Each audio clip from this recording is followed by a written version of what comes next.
Welcome to the 22nd episode of Global Heatmap. It's an initiative by USI of India where we take you through to important international and strategic issues of recent time to update all the candidates who are appearing for any competitive exam and also to checklist the important events which have happened for preparation of their exams. In today's episode, we'll be talking about the Russia-Ukraine war as it stands now, turbulence in Middle East, the recap of Sindoor, the US Tariff War as it grows aggressive, unease in Indo-US Relations, India's relations with China, and impending Prime Minister's visit to UK and Maldives. The Russia-Ukraine war is becoming aggressive with intensive standoff strikes from both sides. We can see the Russian aggression on ground also, wherein a fair amount of territory is being captured and the rate of capture of territory is much faster than what it was in the earlier months. There has been no major headway in the ceasefire talks because the Russians feel that their aims have not been achieved. Their aim was to capture Donbas region and establish a land corridor to connect Crimea. And the aim plus was to take it forward, capturing Odessa and then join up with Transnistria so that Ukraine gets landlocked. Now, they still have to capture some land in Donetsk region as well as Odessa and nearing Transnistria. So their aims are not complete and therefore they may not be very keen for a ceasefire at this stage. At the same time, Ukraine may be under pressure, but the Europeans still feel that if they supply more arms to Ukraine, they can weaken Russia and therefore they also don't seem to be very keen.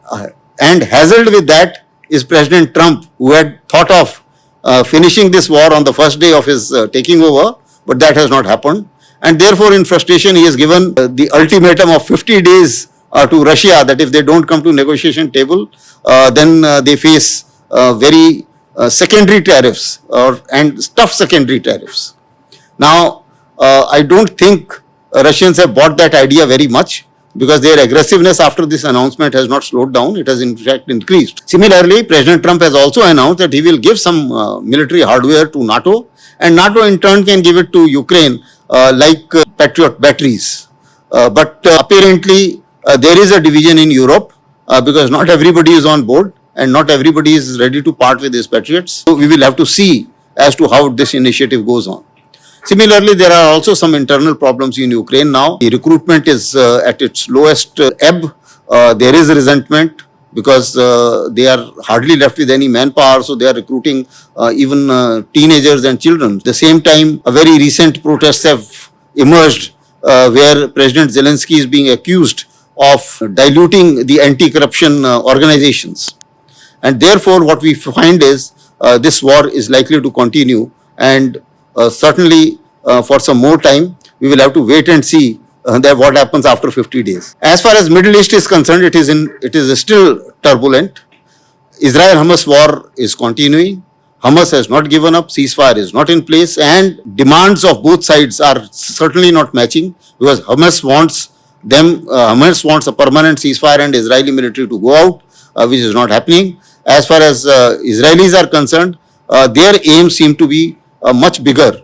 Apparently, with the kind of deaths and destruction which has happened in Gaza, apparently the Israelis feel that they are looking at the greater Israel, which includes everything from Jordan River up to sea, to be Israeli territory, and all others, including Palestinians, if they manage to remain there, to be the second-class citizens. Now, that is the kind of situation which has been created. Now we find that there are starvation deaths. A fair amount of criticism of Israel is taking place. 23 countries, including European countries, have condemned Israel. And I think the Americans are also now generally getting fed up of the kind of devastation, especially to the people who are being killed. Almost 1,000 have been killed while collecting aid, which has not gone off well all over the world. If we look at the Israel-Iran equation, that also remains fragile. There was a 12 days conflict which everybody is aware of. Now, after that 12 days conflict, the reasons of that conflict are still alive. The nuclear arsenal of, I would say, the nuclear enrichment of Iran may have gone down, or may have gone behind by a couple of months or years maybe, but it is not out.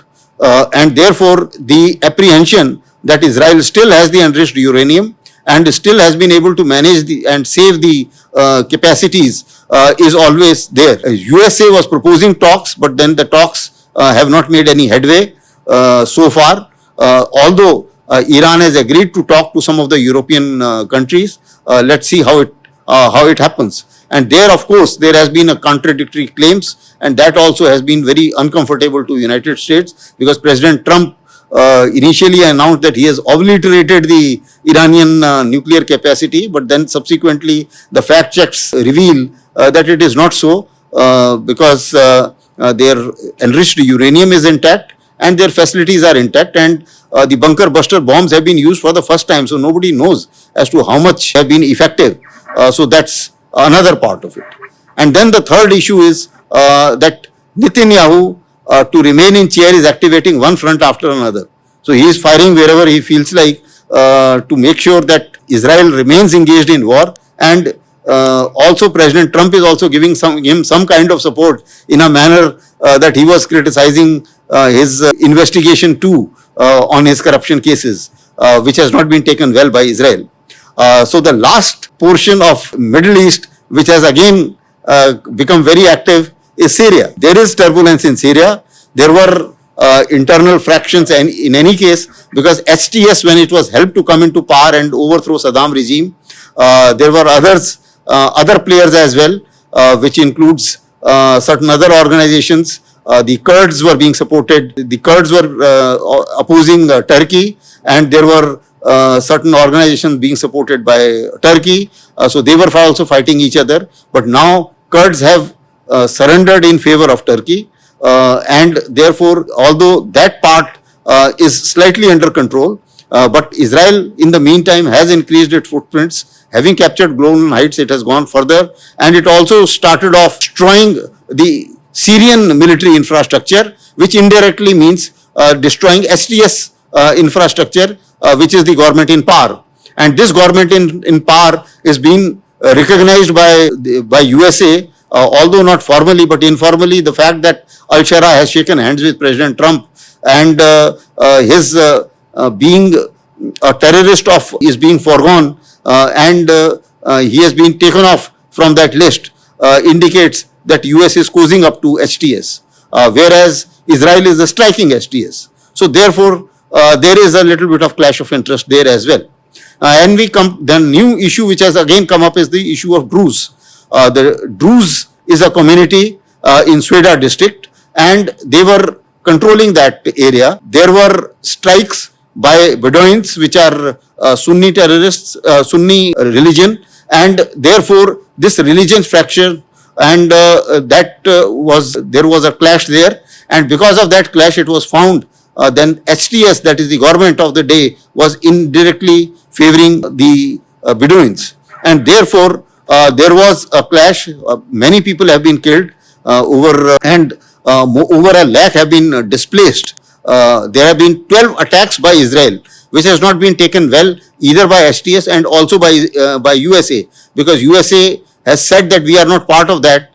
At the same time, USA also brokered some kind of ceasefire, but that ceasefire remains fragile. And therefore, what we can see is that Israel and US are not at the same page as far as Druze are concerned, and as far as the internal turmoil in Syria is concerned. Now, coming on to the next issue, which is important, is the aftermath of Sindoor. A lot has happened in Sindoor. Now, a quick recap. Pakistani's strategic aim to launch the terror attack in Pahalgam was basically to disrupt the growth and development which is happening in Kashmir, to start a religious divide, and the attack was so masterminded. Also, to divert the attention of the internal turmoils which are happening in Pakistan. That was the aim of Pakistan military. As far as Indian strategic aim was concerned, it was to punish the terrorist and destroy the terror infrastructure, which was very well done as far as the initial strikes were concerned. And thereafter, once Pakistani military responded in terms of drone and air strikes and missile strikes, that was appropriately responded firmly by striking 9 air bases and air defense areas. So therefore, and that was also one of the strategic aim was to actually penetrate the mind of the military hierarchy, which is the mastermind of terrorists, that the cost of terrorism will be very heavy, and also to demonstrate that Indian military forces and strikes can reach anywhere in the country at will, and therefore there is going to be a very heavy cost in case any further action of terrorism takes place on Indian soil, masterminded by Pakistan, whether by terrorist or by military. It's an interesting war in a manner that very short. There were a lot of peculiarities of this war in a manner that we could see a synchronization of the complete comprehensive national power of India in a manner that we used the Indus Water Treaty, we used diplomatic measures, economic measures, and all other measures to this. And the interesting part was that it was a swift operation where we had a clear-cut exit strategy, and the conflict termination took place on our terms in a manner that we have paused Operation Sindoor and changed the narrative and the directive that hereafter any attack will be taken as an act of war and will be responded without further notice. Also, we were able to call out the nuclear blackmail of Pakistan. There are many lessons learned now that we are in the aftermath of this Operation Sindoor. The drone warfare and standoff strikes have become the major players as far as the warfare of today is concerned. Technology was under full display. Importance of indigenous equipment was well realized and it did extremely well. Similarly, we were also very clear that China, Pakistan, Turkey nexus will oppose us whenever such a confrontation takes place. And then another important lesson was the lesson of battle of narratives, that we need to have a well-placed strategy and well-placed structures created to handle the battle of narratives and handle the information warfare. Because the ceasefire controversy is still continuing, with President Trump claiming that he mediated the ceasefire, which is basically a false statement, which never happened in that manner.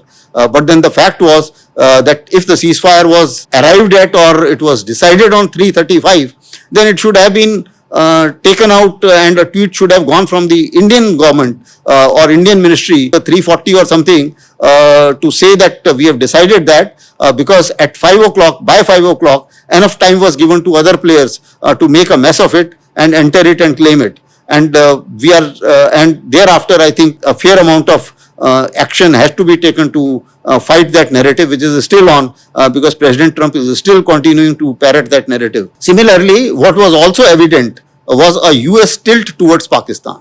Now that is something which is also spoiling some of Indian relations with Pakistan in a manner that before the conflict we saw a package being released for maintenance of F-16. Immediately after the Op Sindoor, a claim was made to favor Pakistan.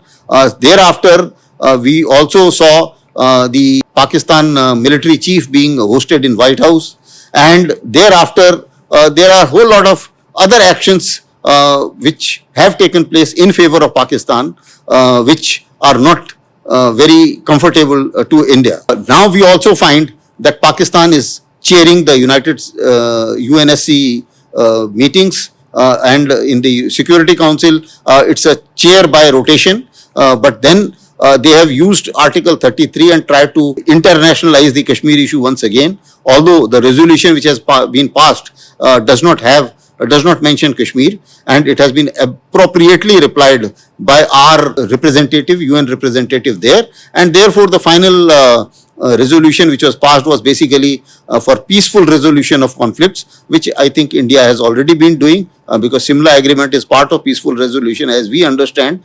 Pakistan may understand it differently, that's their problem. US continues with the tariff war. Now that's another issue, but the pattern in which they are doing trade deals, it appears that they are basically using it for financial coercion to make countries abide by not only by the tariffs, also invest more and also compromise on certain issues. We will have to see as to when Indian turn comes what we do, for the simple reason because India has taken a firm stand, and we will be able to perhaps work out some kind of arrangement.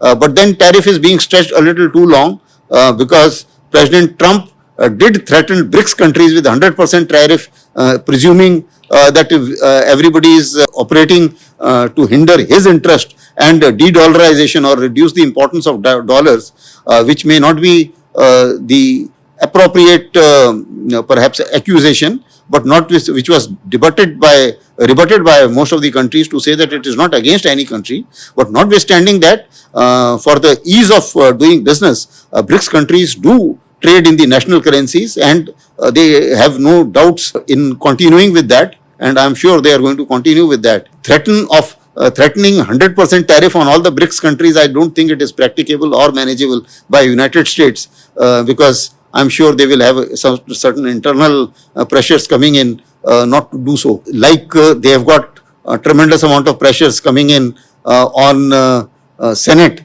when they were looking at 500% tariffs being put on countries buying oil from Russia, because US itself is buying fertilizers and nuclear fuel from Russia, and Europe is also buying from oil from Russia. So I don't think that is going to work out. Similarly, earlier also we saw when an unimaginable tariff was put on China, that is 245%, President Trump had to blink because it became unmanageable, and therefore he had to lower down by himself, although saying that China requested for it, which they never requested, and they said that we never requested that. Similarly, there are other deals also which are going on, because countries have started doing FTA between themselves, like India is also looking to do it with the European Union, and we are also trying out FTA with other countries as well. So therefore, there is a fair amount of unease with the Indo-US relation, because of Sindoor is one part of it, and also the military hardware which they promised never came in time, like aircraft engines have got delayed, and they have also derailed or delayed our Tejas program as well. Similarly, the only saving grace was that they declared TRF as the foreign terrorist organization and an offshoot of LET, which was, I think, a soothing response to India. But otherwise, I think both countries will have to work a little harder to build up that relationship. Relations with China are seeing a little improvement in some manner or the other, because although the standoff is on in a manner that de-escalation has not taken place, and India has been taking a stance that it can't be business as usual till the time de-escalation takes place. But seeing the reality on ground, I think some improvement on relationship is or making the relationship as a working relationship without trusting China is something which I think India will have to continue with, and in that we can see some signs that direct flights have been resumed. Chinese are being issued visas to come to India now, although Mansarovar Yatra was also resumed. Similarly, there are certain, the trust deficit remains, because they still do some certain actions, like there are restrictions on the rare earth, and they've also started work on Sangpo Dam, which is not very comfortable to India. Prime Minister is visiting UK. The main agenda point is that the FTA, that is free trade agreement, we are looking at, and also other developments as far as joint production of certain military hardware and all other issues of bilateral relations. We are also looking at the Prime Minister visit to Maldives, because Maldives at some point of time under President Muzo was anti-India. There was anti-India stance, but India behaved very maturely and with strategic patience. And because of that, we found that Maldives understood the reality and the geography and its dependence on India. And thereafter, I think President Muzo has called Prime Minister Modi for its 60th Independence Day. And we also hope that India-Maldives joint vision for comprehensive economic and maritime security partnership will also perhaps get signed or will see some shape during this visit. So these were all the important events and the analysis in the recent past. Will come up in later this month for the next update as we go along. Thank you very much.